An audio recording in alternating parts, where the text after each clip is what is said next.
La legión extranjera francesa será enterrada en Odessa. Es lo que parece que ocurrirá de cumplirse los sueños napoleónicos de Macron, el cual, en un ataque de delirios de grandeza militar, se cree el comandante de la Grande Armée del emperador francés de principios del siglo XIX. Ignorando así olímpicamente las lecciones que la historia repetidamente ha dado a los franceses que se han embarcado en aventuras militares en suelo ruso, enviándolos a territorios donde ya las armas de Francia han sucumbido bajo la firme voluntad y patriotismo de la nación eslava. ¿Quieres conocer esta historia? Los detalles a continuación.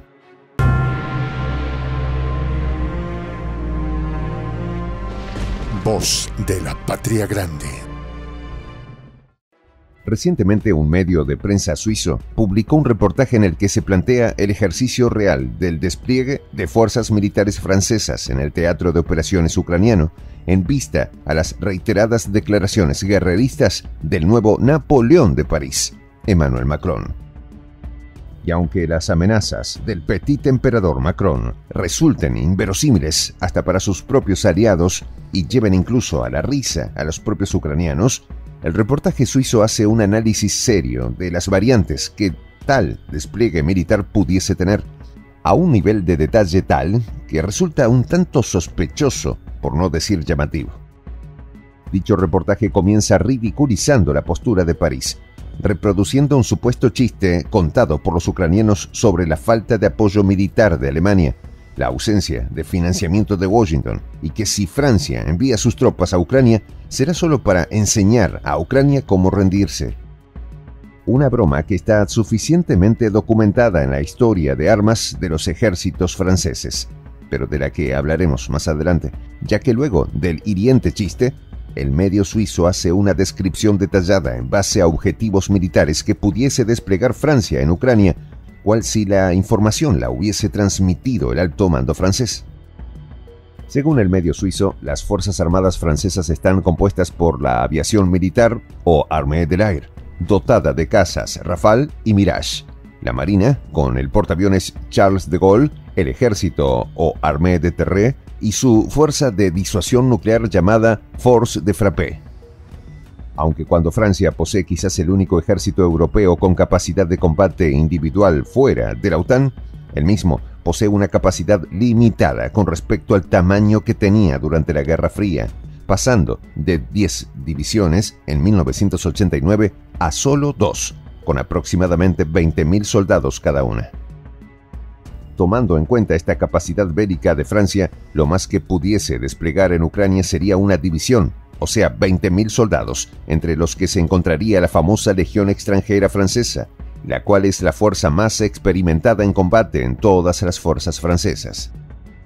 Evidentemente, con tan limitada fuerza, la misma no pudiese ser empleada como fuerza de ataque, ya que las fuerzas rusas, en cualquier escenario, las superarían en número, razón por la cual tendría que posicionarse en áreas de vital interés, con apoyo logístico de otro país de la OTAN y bajo al menos coordinación con fuerzas ucranianas o incluso bajo su mando.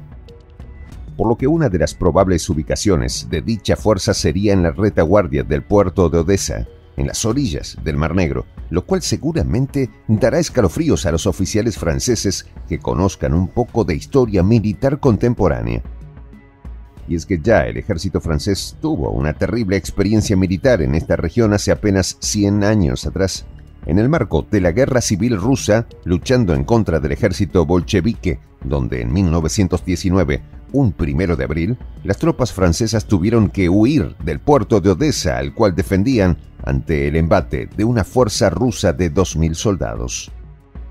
Y para los entusiastas de la historia militar, no es una novedad conocer de las derrotas, rendiciones y humillaciones militares que han sufrido los ejércitos franceses a lo largo de la historia, comenzando con el desastre de la campaña rusa de Napoleón Bonaparte, que marcó el fin para el vertiginoso ascenso de coronel de artillería a emperador de Francia del famoso Corso.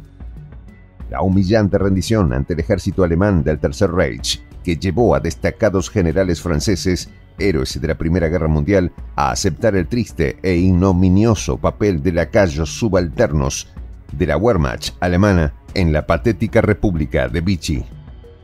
O la desastrosa derrota de la renombrada Legión extranjera francesa en la batalla de Dien Bien Phu en Vietnam en 1954 a manos de los soldados en sandalias del Viet Minh, guiados por el mítico general vietnamita Von Nguyen Giap.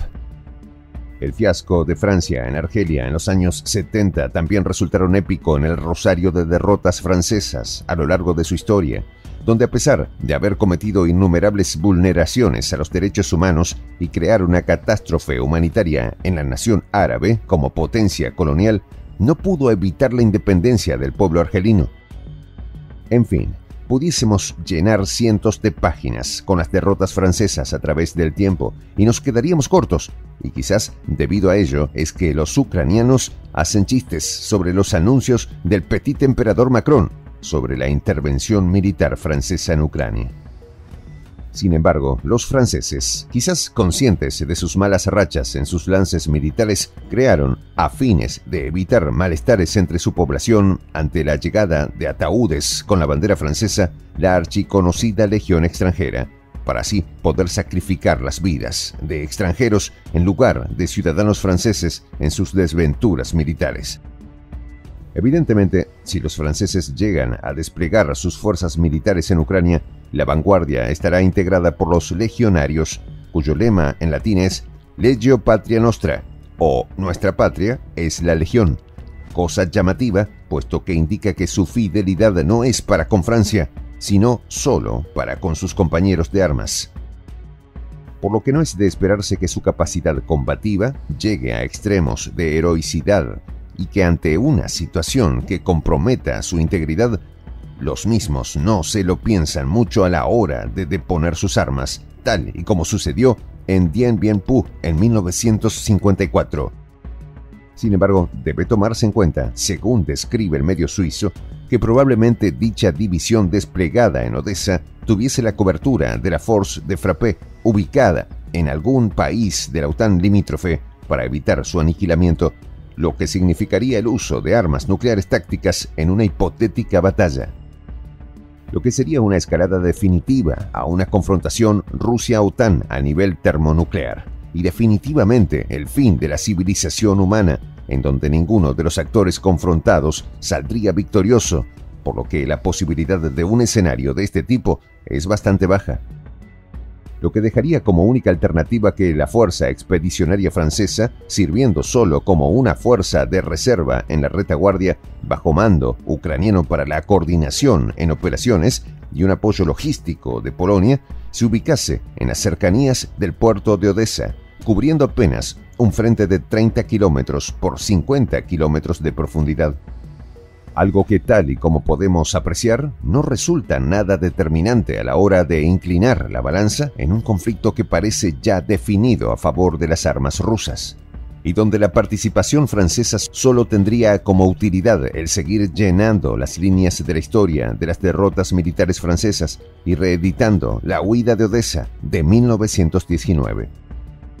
Así como también sería una oportunidad de oro para el ejército ruso de dar al traste con la imagen de invencibilidad ficticia creada por Hollywood de la Legión extranjera francesa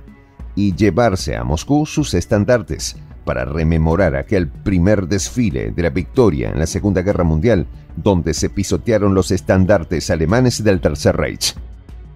En conclusión, el artículo del medio de comunicación suizo da mucho que pensar sobre los planes reales del neoemperador Macron y sus delirios napoleónicos,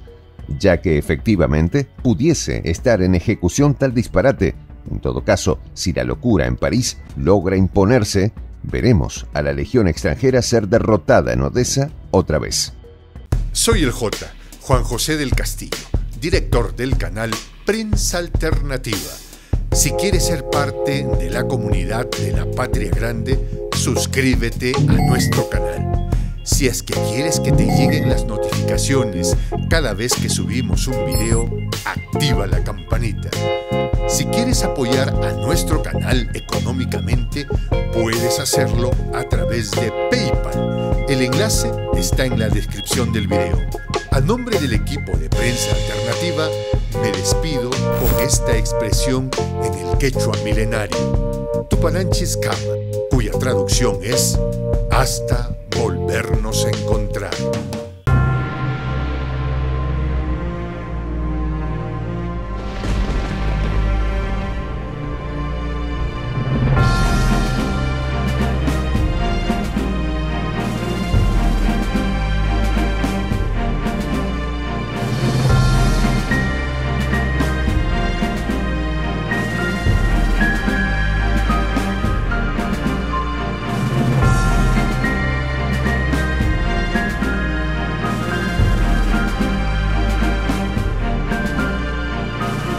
Voz de la Patria Grande.